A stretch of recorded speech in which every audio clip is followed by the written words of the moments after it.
Hello divine souls. तो आज का मेरा टॉपिक है, आप नो कांटेक्ट में हो, आपके डिवाइन मस्कुलिन ने आपको ब्लॉक किया हुआ है, कोई बातचीत नहीं हो रही। जो मेरी रीडिंग थी वो भी इसी टॉपिक पर थी, तो उसमें सभी एनर्जी निकल कर आई है। ये 3 तरह के लोगों की एनर्जी लेते हैं हम, 3 स्टेजेस। जो अभी अभी वेकन हुए हैं, जिनको 2-4 महीने हुए हैं, जिनको 2-3 साल हुए हैं सेकंड नंबर पे, थर्ड नंबर पे जिनको 4-5 साल हो गए।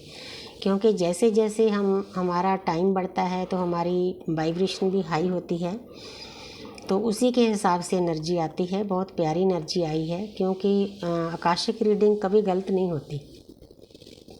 ऊपर से जो हम भेजते हैं, ऊपर पूरी प्रकृति की जो सोच विचार जाती है, वहाँ से एनर्जी पिक करते हैं, वही एनर्जी आती है। इसीलिए सभी लोगों के साथ जनरल रीडिंग होती है, 60% रेजोनेट हो जाती है।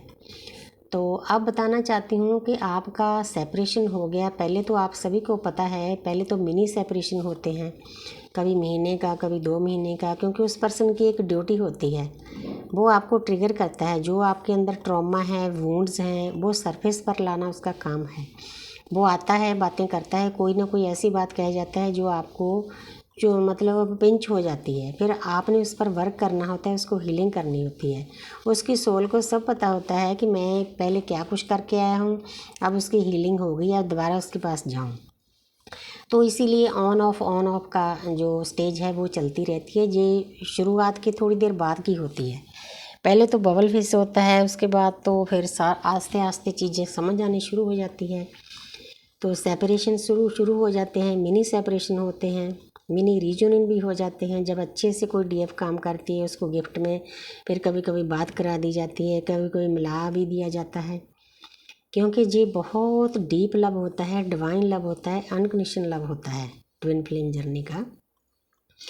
तो उसके बाद आपका होता है बड़ा सेपरेशन, क्योंकि बड़ा सेपरेशन बहुत ज़रूरी होता है। ये भी डिवाइन की तरफ से एक प्लानिंग होती है।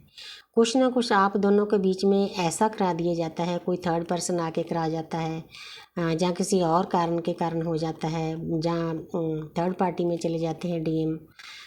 यूनिवर्स उनका ध्यान उधर कन्वर्ट कर देती है, उसको थर्ड पार्टी की अच्छी लगती है, कुछ टाइम के लिए अच्छी लगनी होती है, क्योंकि उस थर्ड पार्टी के साथ भी आपके डीएम के कार्मिक अकाउंट होते हैं, वो भी खाली करने होते हैं। मैं आपको बता देती हूँ कि डीएफ तो अपनी भक्ति करके इस साधना को पूरा करती है। जैसे मेडिटेशन किया, चक्रा बैलेंस की, रेखी सीखी, हीलिंग की, टैरो कार्ड रीडिंग की, अच्छी अच्छी बुक्स पढ़ी, अच्छे अच्छे गुरु टीचर मेंटर के पास गए। लेकिन डीएफ की जर्नी होती है, उसका सिस्टम अलग होता है। उसके कार्मिक उसको झटके देते हैं। उसके हस्बैंड वाइफ भी कर्म हो सकते हैं, बच्चे भी हो सकते हैं, बाहर भी इधर उधर उसको रिश्ते बनाने का शौक़ होता है, शौक़ भी होता है, उसने जाना भी होता है उन रिश्तों में, क्योंकि अपने आप को खाली करना होता है। तो फिर वो आपके साथ सेपरेशन करा दिया जाता है, लंबा सेपरेशन होता है। सबकी टाइमिंग अलग अलग होती है, किसी का साल, किसी का 2 साल, किसी का 3 साल। आपकी इंट्यूशन पावर फिर इतनी हाई हो जाती है, आपको पता चल जाता है कि इतने टाइम में ये पर्सन ठीक होगा। जैसे मुझे पता है कि 2027 तक मेरा डीम अवेकन होगा, तब तक मुझे शांति से भक्ति करनी है।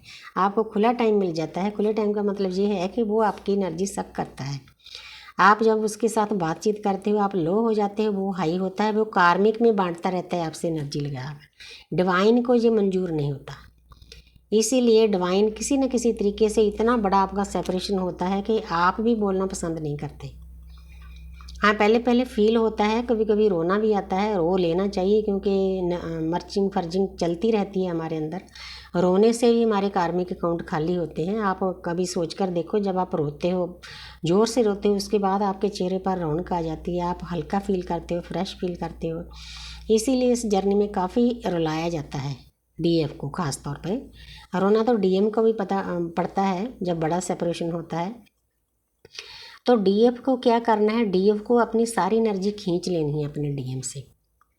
उसको मेंटली चेंज भी नहीं करना। हालांकि 100% तो जो मुश्किल है, तो सभी जो 25-25, 30-30 साल से बैठे हैं, जैसे चंडीगढ़ में हैं परमानेंट ऋतु, वो कहते हैं कि हमें भी कोई बता दो कि अपने डीएफ डीएम को कैसे भूला जाता है, इस जर्नी से कैसे निकला जाता है। ना तो कोई भूल सकता है, ना निकल सकता है, ये जर्नी ही ऐसी है। आपने इस बात को अच्छे से समझ लेना है। पेन सहकर ही हम परमात्मा को मिल सकते हैं।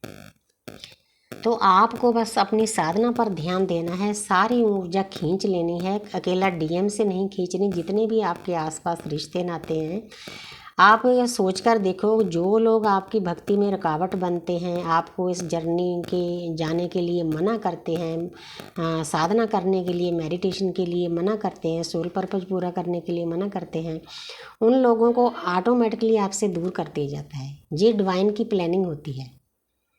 हालांकि कुछ टाइम के लिए होता है, डिटैच होना पड़ता है। जितनी देर हम डिटैच नहीं होते उतनी देर हमारी वाइब्रेशन ऊपर नहीं जा सकती।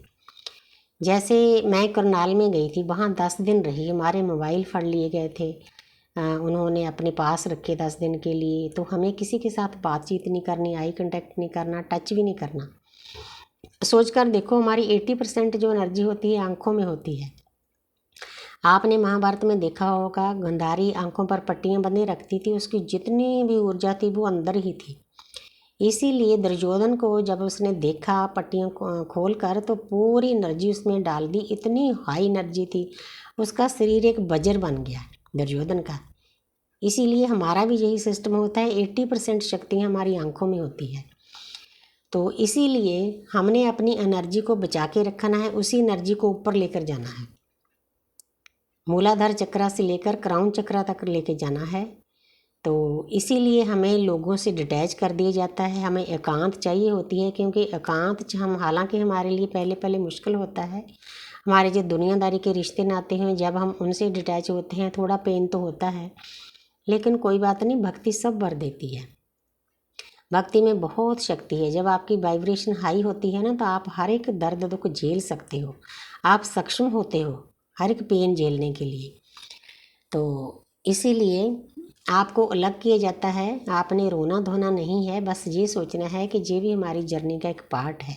आपको टाइम मिला है आपको अच्छे से भक्ति करने का, नहीं तो आपका ध्यान डीएम के ऊपर ही लगा रहता है। उसका कॉल आया ना आया, मैसेज आया ना है, इन बातों से आप दूर चले जाते हो। ये पर्सन आपको ज़िंदगी जीना सिखा देता है कि अपनी एनर्जी को बचाकर कैसे रखना है। जब हम एनर्जी बचा लेते हैं तो ऑटोमेटिकली हमारी ऊर्जा ऊपर जाती है, हमारी वाइब्रेशन हाई होती है, हम उस परमपिता परमात्मा के साथ कनेक्ट हो जाते हैं। तो मैंने आपको सिंपल लफ्ज़ों में बताया है कि आपके डीएम को इसीलिए डिटैच किया जाता है आपसे, ताकि आपकी साधना में कोई रुकावट ना हो। और भी आपके जितने भी रिश्ते नाते हैं उनके साथ भी ऐसे डिटैचमेंट की जाती है कि आप जो आपकी ऊर्जा है उसको बचा कर रखें, ऊपर लेकर जाएं। खुद फिर आपका ही मन एकांत में रहने को चाहेगा। आपको मतलब कहीं दूर भागा दौड़ी करना, रिश्तेदारी में जाना अच्छा नहीं लगता। आप अपने आप में मस्त हो जाते हो। 5-7 घंटे जो परमात्मा की भक्ति करनी होती है उसमें लीन रहते हो। आपको पता चल जाता है कि मैंने इस जन्म में अपना मुक्ति का मार्ग पाना है, परमपिता परमात्मा में एक होना है, वननेस में जाना है। तो thank you universe, thank you angel, thank you spirit guys.